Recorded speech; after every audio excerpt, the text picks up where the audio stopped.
A Middle Georgia storage facility is a mess. People's belongings scattered across the ground after some say the property was burglarized repeatedly over the last few months. WXA's Kristen Drummond is live in studio and she has the details. Kristen?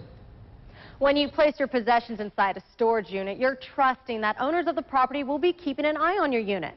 But the grounds at Middle Georgia Storage look as if a tornado has hit or the place has been looted.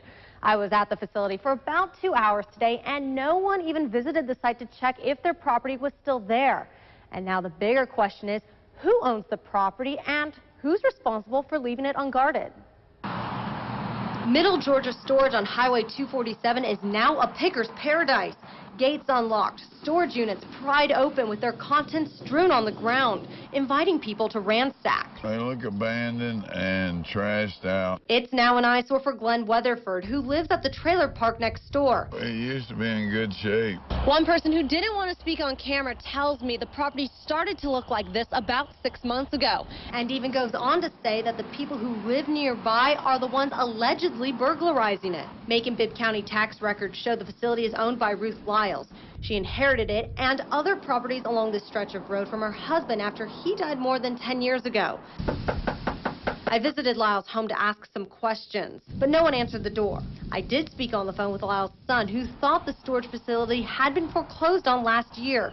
He claims rental agreements stated it was at the risk of the renters. People could purchase insurance from a third party. He assumes a number of the units were broken into after the property was abandoned and renters stopped paying rent. But that wasn't every unit. We recently got a case, I think, as early as today. The Bibb County Sheriff's Office has received only a handful of reports in 5 years about burglaries at the facility.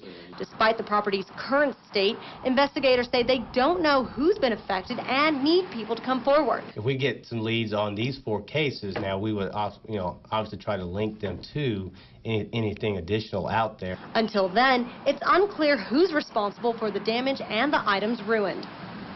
Now, while I was there, it's difficult to see if anything of value among the items strewn across the property have any value. So it's doubtful anyone's going to claim them. So now the question then becomes, who's going to clean it all up?